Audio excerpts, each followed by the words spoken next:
Sejam muito, mas muito bem-vindos mesmo ao canal Afinal, o que somos nós? Assistam agora a quarta e última parte da entrevista do Gilson. Se você não assistiu a primeira, a segunda, nem a terceira parte, não tem problema nenhum. É só acessar os links que estão disponíveis para você aqui em cima e também na descrição do vídeo. Vai lá, confere tudo e volta aqui para fechar com chave de ouro. Bom proveito!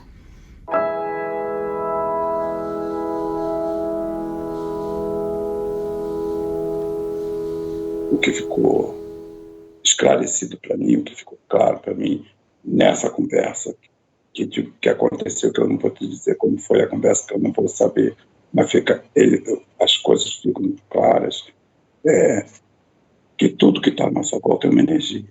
A árvore é energia, ela está no processo dela de crescimento. A pedra, tudo está funcionando, é toda uma energia funcionando. É difícil falar, tá? Quando você fala juntos podemos melhorar ou piorar nosso planeta, quem que está incluído neste juntos? Só os seres humanos ou envolve os animais? Inseto, bactéria, tudo. Somos todos uma energia. Cada um na sua forma de crescimento, tá bom? Não importa. Mas todos estamos juntos. Então, é assim como quanto mais amor eu der, quanto mais amor eu sentir, quanto mais a coisa for harmonizada, mais nós vamos crescer juntos. E o planeta vai se harmonizar. Gostaria agora que você falasse de dois desses tópicos ao mesmo tempo, porque eu acho que eles estão muito ligados, que são, primeiro, existe uma hierarquia e segundo, não estamos sós. Tá? Existe uma hierarquia. Isso é, como eu tentei te explicar, eu não conversei com a pessoa, mas não me sentia. É difícil dizer como ele estava na minha frente, mas é como se eu sentisse, ele está aqui, vibrando aqui, eu estou vibrando aqui. É tipo assim, a gente vê que é uma hierarquia, é a pessoa que decide. O meu filho estava do meu lado, ele não tinha essa mesma vibração, ele não... Eu senti o amor, eu senti o apoio, eu estou aqui, mas o outro não. Mas você sentia que tipo de hierarquia? Uma hierarquia de manda porque eu estou falando para você fazer isso? Ou uma hierarquia baseada, por exemplo, no amor, no cuidar? O estrutural, a organização, sei lá, é uma hierarquia que funciona para que a coisa funcione, era isso que eu sentia. Algumas pessoas falaram como se fosse como uma hierarquia onde quem sabe mais cuida mais. Isso faz sentido ou não para você? Tipo, quem está acima é porque tem mais conhecimento, então cuida de quem está abaixo. Isso faz sentido para você? Faz sentido. Tem mais conhecimento. E tem condição de dizer isso ou aquilo. Já está claro, até por você falar da hierarquia, que não estamos sós. Mas tem algum ou um significado especial que você quer ressaltar nessa percepção de que não estamos sós? Acho que a gente sempre pensa que a gente está aqui sozinho, que a gente toma todas as decisões sozinhos. Embora a gente tome as decisões pelo livre-arbítrio, mas que tudo acontece... isso tinha que acontecer, né? Nós não estamos sós em momento nenhum. Isso envolve também existência em outras dimensões ou planetas? Sim, sim. Nós não estamos só. Existe muito mais vida. E está tudo... É aí que eu te digo, é o todo. É uma energia só. É um todo vibrando com planetas, com tudo, com outras vidas de pessoas, tipos de pessoas, com tudo. É um todo. E você sente tudo conectado ou não entre essas possíveis dimensões e outras vidas? Está tudo dentro de uma mesma grande hierarquia? Tá. É isso que por isso que eu digo que tem hierarquia. Está tudo ligado a uma energia muito maior. Pode ser o Deus, pode ser isso, não sei. A gente dá nomes, né? Mas não quer dizer que seja o nosso nome que a gente dá. A gente chama de Deus. A energia maior, controla o universo, não sei. Quando você fala no livre-arbítrio ser algo muito pleno e às vezes até de difícil compreensão por nós que estabelecemos tantas regras, o que você gostaria de ressaltar nesse momento?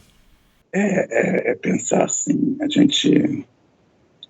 a sociedade, de uma maneira geral, ela te impõe muitos regramentos, mas você tem mais opções e mais liberdade de tomar decisões.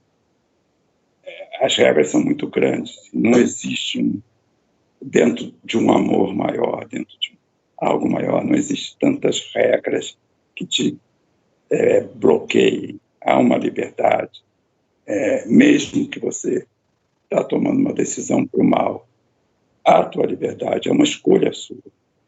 A gente pode tentar ajudar, a gente pode dar a mão àquela pessoa, mas não pode impedir. Ela tem ajuda.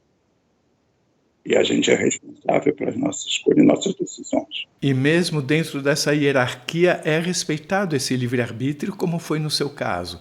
É, no máximo, indicada a possibilidade, mas a decisão será sua. Isso. Eu vou fazer uma besteira, né, Carlos?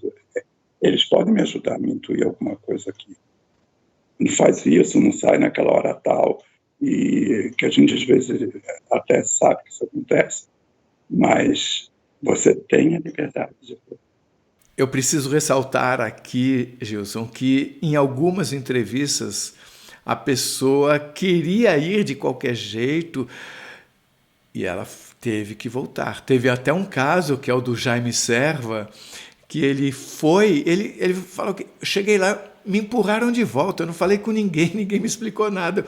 Eu bati o olho, ele viu 3 pessoas, né? Foi numa situação bastante crítica, né? Dele ter sido abordado por pessoas na rua.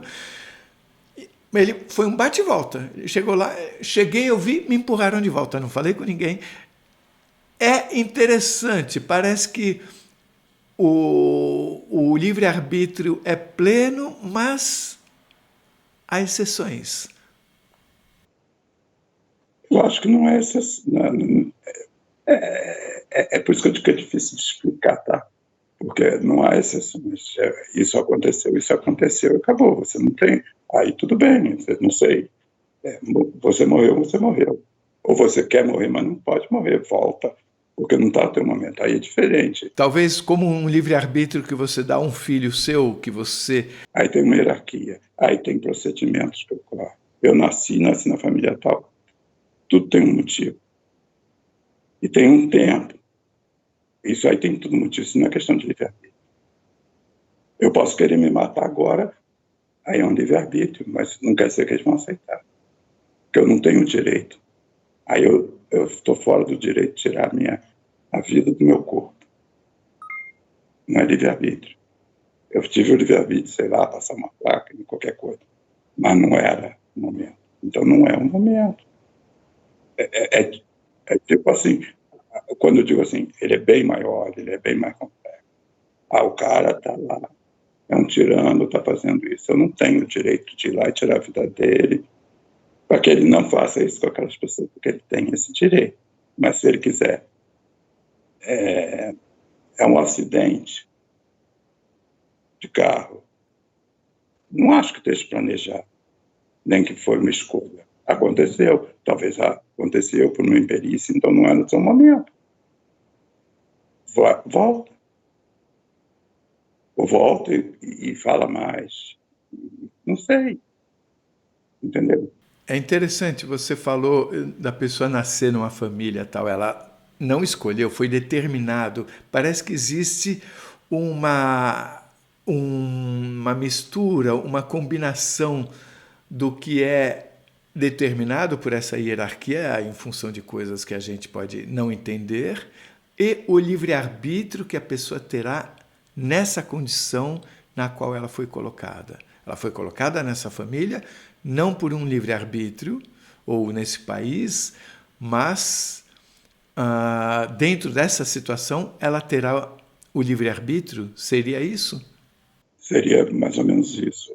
O ideal seria você nascer nessa família porque o relacionamento esse ou esse não está bem, você pode melhorar. Você falou em algum momento que você fez, em 2 anos de terapia, regressão. Você gostaria de comentar alguma coisa sobre isso que trouxesse mais luz sobre a compreensão do que somos nós? Eu diria para você o seguinte: eu fiz algumas regressões.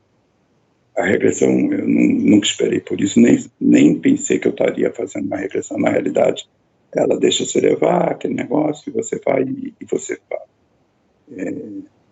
Mas a todo momento, existiram 2 casos que são, assim, para mim, muito marcantes, que foi, ela está sempre te perguntando: quem é você? Onde você está? Não sei o quê.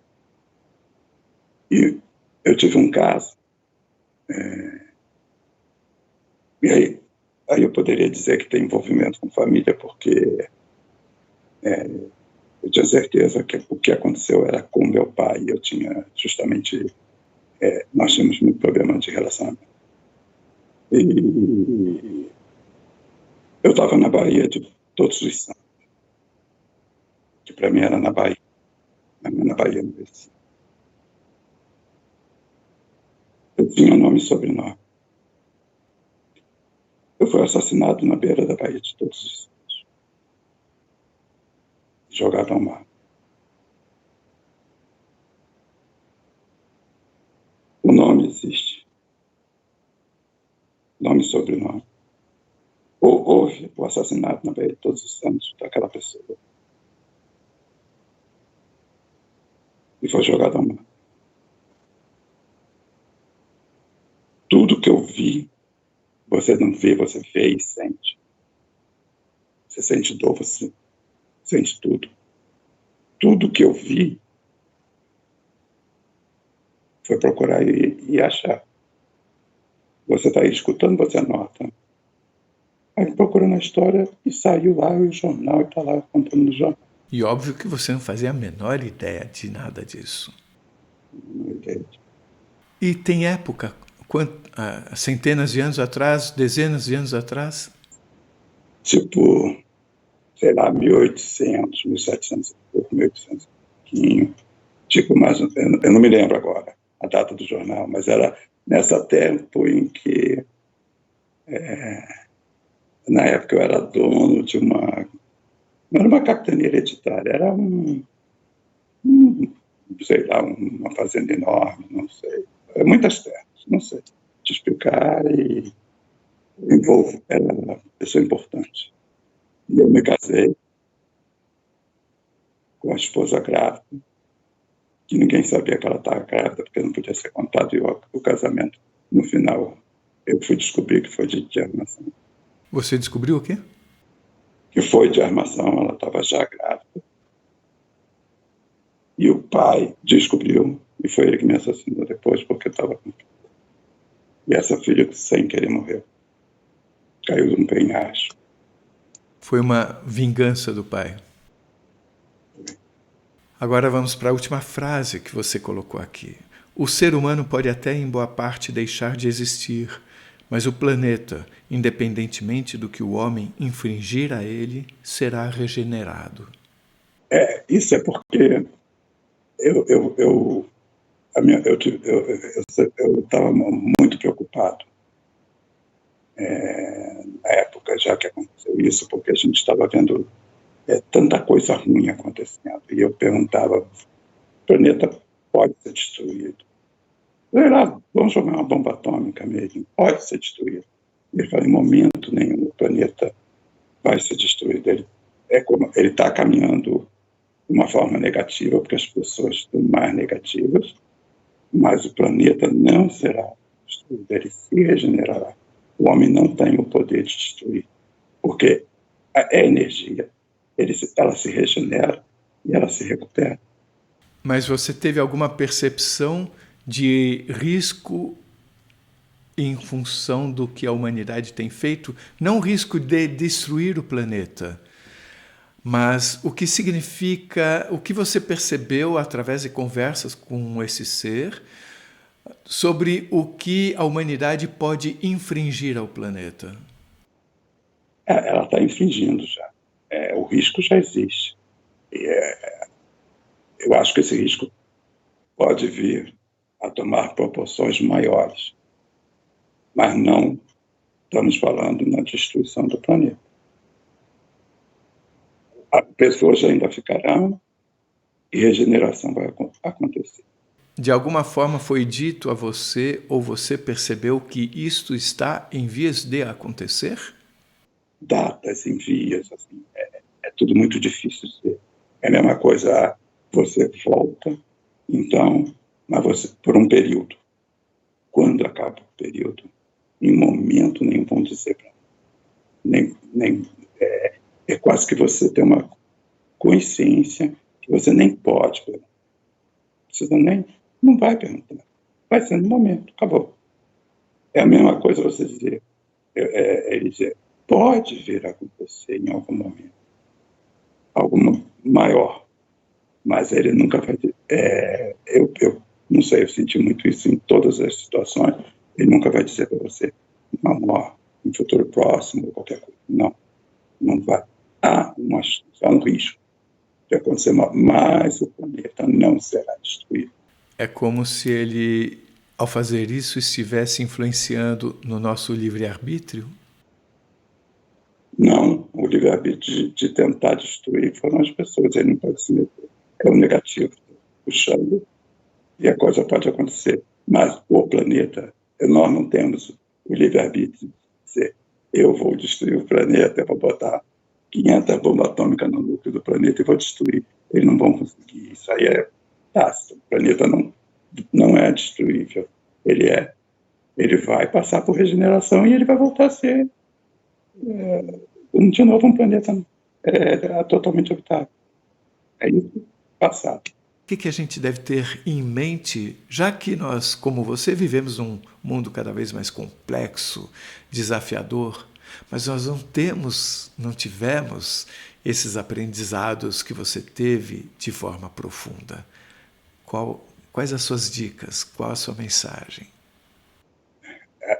Eu diria que a mensagem é muito curta, Carlos. Amor. Se eu estou aqui hoje ainda, é amor. O amor me puxou. E se eu olhar para o meu próximo, eu tenho que pensar amor. É simples. É amar. É construir. É ajudar. É edificar. É fortalecer. Não empurrar com a perna para baixo, mas sim puxar. Se você gostou, por favor, se inscreva no nosso canal. Dê likes, faça comentários, compartilhe com seus amigos. Toca o sininho que você sempre fica sabendo assim que chega vídeo novo ou saída do forno. E se você tem alguma dúvida ou passou por uma EQM e gostaria de compartilhar a sua história com o mundo, por favor, nos escreva. O nosso e-mail é afinal-o-que-somos-nós@gmail.com. Essa é uma nova fronteira do conhecimento humano. Vamos juntos atravessá-la?